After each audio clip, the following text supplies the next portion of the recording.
ọ̀rọ̀ sí ti rèé kí ló máa ń fà á tí ọ̀pọ̀lọpọ̀ máa ń déédéé ní àìsàn bíi àìsàn ẹ̀jẹ̀ ríru bíi rọpárọsẹ̀ ìrònú kíjokíjo ìlú Nàìjíríà káàkiri nìkan wà níta àjọ máa fọ̀rọ̀ jẹ wọn láti ibi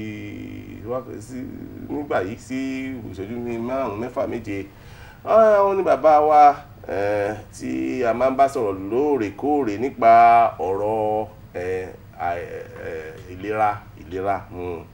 láti lè ṣe Health Forever Products Limited tẹ́ bá tẹ̀ orúkọ iléeṣẹ́ náà pàápàá àlàáfíà títí ayé ni wọ́n ní Health Forever. Àwọn ní bàbá wa olóyè Ọlájùwọ̀n Òkúbẹ́nà tí wọ́n darapọ̀ mọ́ wa lóòrọ̀ yìí a jọ máa sọ̀rọ̀ nípa ìlera wa bí ìmọ̀ràn bí ìròyìnjú wọ́n máa ń gbà wá nígbà gbogbo. Bàbá wa ẹ káàárọ̀. Ẹ káàárọ̀ olóòtú. Ǹlẹ́ bàbá. Ìgbésẹ̀ kejì nínú ọdún tuntun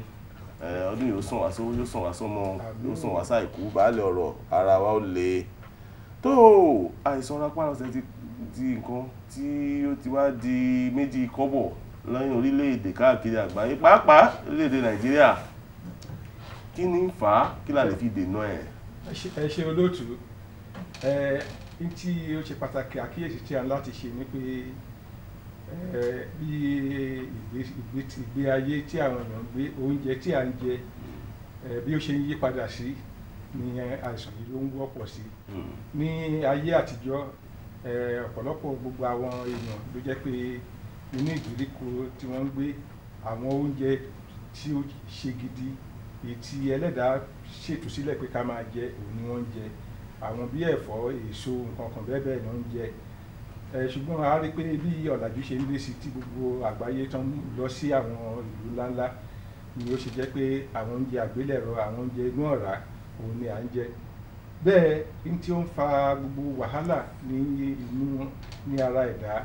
òun ni àwọn kòkòrò tí a ń pè ní free radicals àwọn adìgbòlùjà kòkòrò free radicals àwọn náà ń fa gbogbo wàhálà yìí n tí ó rẹ̀ ń ṣe ìdènà wọn ní oúnjẹ tó péye níwọ̀n bàtà àbá ti jẹ oúnjẹ tí ó péye tí àwọn adìgbòlùjà free radicals bá ti ń pọ̀ nínú ara ó lè fa àìsàn rọpárọsẹ̀ tí à ń pè ní stroke. Lẹ́yìn eléyìí ọ̀pọ̀lọpọ̀ tí wọ́n bá ń ṣe iṣẹ́ ní àṣekára tí wọ́n bá ń ṣe iṣẹ́ yìí wọn ò tẹ̀ ní fàyè ìsinmi sílẹ̀ ẹlòmíràn gan tí ó bá ṣiṣẹ́ ó lè ṣiṣẹ́ láti àárọ̀ títí di bí aago 2 lóru kò ní sí ìsinmi kò ní lọ fún ìsinmi kò ní lọ fún tó ń pè ní holiday eléyìí náà ó tún máa ń fà ọ̀pọ̀lọpọ̀ rí wọn dẹ̀ ń ṣe àyẹ̀wò ara wọn pàápàá tí àmọ̀ràn tí a máa ń fún àwọn ènìyàn pé bí ó bá ju ẹ̀kan níbi oṣù kan àbí oṣù mẹ́ta kí wọ́n lọ sí ọ̀dọ̀ dókítà ìgbàlódé wọn medical doctors kí wọ́n máa lọ ṣe ìfúnpá kí wọ́n máa wo iye gbogbo àwọn nǹkan tó wà lára wọn wò torí ó ń bọ̀ àwọn la máa ń dẹ́bi tí wọ́n bá ti ń rí àwọn nǹkan tí ó ń yàtọ̀ tí nínú àgọ́ ara wọ́n á ti lè tètè mọ nǹkan tí wọ́n máa ṣe kò ní jẹ́ pé ẹlòmíràn ṣe ló kàn máa wà lórí steering mọ́tò báyìí lórí steering yẹn báyìí stroke rẹ̀ máa mú lọ ikú lè gbá bẹ́ẹ̀ dé adé láti máa ṣe àkíyèsí pé irú ọtí mímu láwọn para àwọn nǹkan tí tá à ń jẹ ká máa jẹ àwọn nǹkan bíi onídídídídín láti máa ṣọ́ra fún wọn àwọn nǹkan tí oní ọ̀rá nínú tó bá pọ̀ jù tí a bá ti ń ṣe àwọn ilé ìtajà ń ṣe ìwọ̀nba eré ìdárayá tí ó pọ̀ jù because eré ìdárayá tó bá tún pọ̀ jù òun gan náà ó tún máa ń fa àwọn adìgbòlùjà free radicals so àwọn nǹkan báyìí ni ó ń fa gbogbo àwọn tó ṣẹ̀ṣẹ̀ ń ṣẹlẹ̀ ní àtúnjẹ kó máa fi wọ́pọ̀ láyé tá a wà nísìnyí. ẹ jẹ́ padà sọ́dọ̀ yín bàbá ẹ jẹ́ àwọ oògùn Jobelin egbògi Jobelin ṣé ẹni tí àìsàn rọpárọsẹ̀ fẹ́ kọlù ó ní ọ̀wọ́ kankan tí Jobelin lè ṣe fún tí ó lè ràn án lọ́wọ́ rárá àbí ó ti bọ́ kóní náà máa lọ wá bá ṣe ṣejọ́ mẹ́jọ láàyè máa rò. ẹ ṣe gan Jobelin tí èèyàn bá ṣẹ̀ṣẹ̀ ní àrùn rọpárọsẹ̀ ní pé bóyá láàrin ọjọ́ kan sí méjì tó ṣe gbóná fẹ́lẹ́fẹ́lẹ́ ìrànlọ́wọ́ tí Jobelin lè ṣe á ṣe ìrànlọ́wọ́ yìí tí ó dájú láàrin ọ̀sẹ̀ kan àti rí gbogbo ìrírí yìí ọ̀pọ̀lọpọ̀ àwọn dókítà ìgbàlódé náà gan wọ́n lè jẹ́rìí sí nǹkan tí mo ń sọ yìí tí ó bá ti ṣẹlẹ̀ láàrin ọjọ́ kan sí méjì ká yára mú Jobelin hóró 6 ká tú sínú omi tó lọ́wọ́rọ́ tàbí tó kàn gbóná díẹ̀ tí a bá ti ń fún ẹni tí àìsàn yìí kọlù ní wákàtí 4 ní ẹ̀mẹ́rin ní ojúmọ́, ẹ̀mẹ́rin, which means pé hóró 16 ni a máa lò fún odindi ọjọ́ kan. Hóró 16 yìí mo tọrọ gáfárà 4 ni a máa lò ní wákàtí 4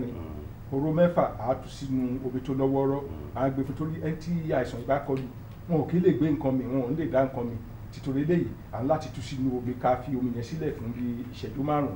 kí ó tún sínú omi yìí. Tó bá ti tún sínú omi yìí, tá bá ti mú, a wá ṣe eléyìí ká ní aago 8 la bẹ̀rẹ̀, tó bá di aago 12 à tún ṣe nǹkan bá ti ṣe bẹ́ẹ̀ yẹn, tó bá tún di aago 4 à tún ṣe bákan náà, tó bá di aago 8 à ṣe lẹ́ẹ̀mẹ́rin. Tá bá ṣe léyìí fún ọjọ́ 3, lẹ́yìn ọjọ́ 3 à wá sọ hóró yìí di 4 dípò 6 ní agbára ti Ọlọ́run. Láàárín ọ̀sẹ̀ kan, gbogbo ibi tó bá rọ,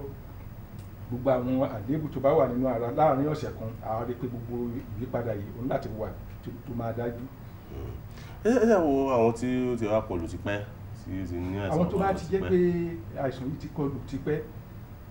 ó máa tó oṣù bíi 4 sí 6 kí ara wọn tó lè padà bọ̀ sí ipò ẹ̀. Ní tí wọ́n máa ṣe ni pé hóró 4 lẹ́ẹ̀mẹ́ta lójúmọ́ ni wọ́n máa lò. Wọ́n á máa fi omi lò hóró capsule Jobelin 4 ní ẹ̀ẹ̀mẹ́ta. Tán bá lo 4 láàárọ̀, wọ́n á lo 4 ní ọ̀sán, wọ́n á lo 4 ní alẹ́. Ṣùgbọ́n a ní láti mú sùúrù tó jẹ́ pé kí àbọ̀n gbogbo ìyípadà kó tó lè wà tó máa dájú, ó máa tó bí oṣù 4 sí oṣù 6. Ẹ sọ̀rọ̀ kan níta nísìnyẹn ní ẹni tí ó bá ń lo Jobelin àbí tó bá ń tọ́jú irú àwọn àìsàn, wọ́n ní láti máa mu omi gidi, omi gan-an. Ọlọ́wọ́ lomi tún lè ṣe ní àìsàn yóò ti ń mu omi lọ́jọ́ ayé, kò sẹ́ni tí kì í mu omi. Ẹ ṣe olóòtú, ẹ ṣe rí iṣẹ́ tí Jobelin tí ó ń ṣe ni pé tá bá ti fi sínú ara, ó máa mú ẹ̀jẹ̀ wá sínú ara. Ṣé wá rí ẹ̀jẹ̀ yìí, ó fẹ́ omi láti lè máa gbé káàkiri ara. Tí ó bá ti ń gbé káàkiri ara báyìí, gbogbo àwọn èròjà tó wà nínú Jobelin á lè máa ṣiṣẹ́. Ìyẹn ọ̀nà kíní.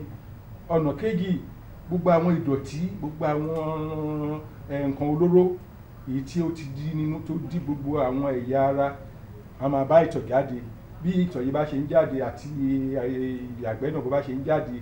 la máa rí pé àlàáfíà tó máa tó ara. Àwọn méjèèjì wọn láti ṣiṣẹ́ papọ̀. Bí a bá ṣe ń lo Jobelin, bẹ́ẹ̀ náà là ń láti máa mu omi. Ẹnikẹ́ni tó bá ní àrùn rọpárọsẹ̀, a máa ń gbà wọ́n lámọ̀ràn pé kí wọ́n mu omi kó tó bí lítà bí 3 àbí 4. Ìyẹn ní pé bírú ìgò Eva water yẹn,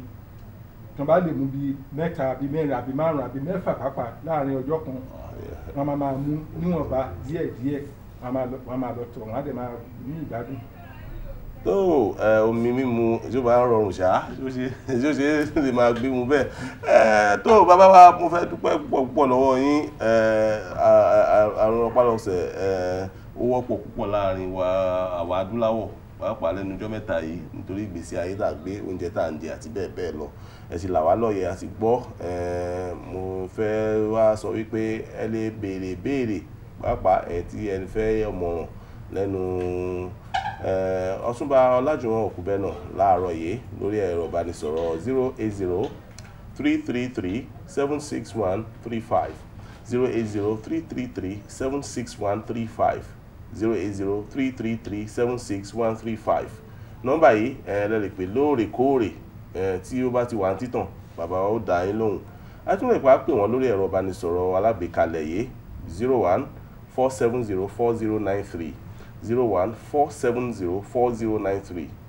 014704093. Ẹ̀rọ alágbèékalẹ̀ nìyẹn. Ṣùgbọ́n ẹ̀rọ tó wà lọ́wọ́ wọn tí wọ́n máa fi dá yín lóhùn ìbéèrè yìí ní 08033376135. Lọ́jọ́ mẹ́jọ, bàbá wa ẹ tún máa tẹ̀síwájú lórí ìlanilọ́yẹ̀ ní ọ̀nà míì nípa ìlera. Láti lè ṣe Health Forever Products Limited ni wọ́n ti wá. Wọ́n wà ní ojúlé 7 òpópónà Dípẹ́ Olú ní ìsọdá Abáfẹ́mi Awólọ́wọ̀ Way, Allen Junction bus stop ní ẹlẹ́gbàdébẹ̀ 7 Dípẹ́ Olú Street off Abáfẹ́mi Awólọ́wọ̀ Way.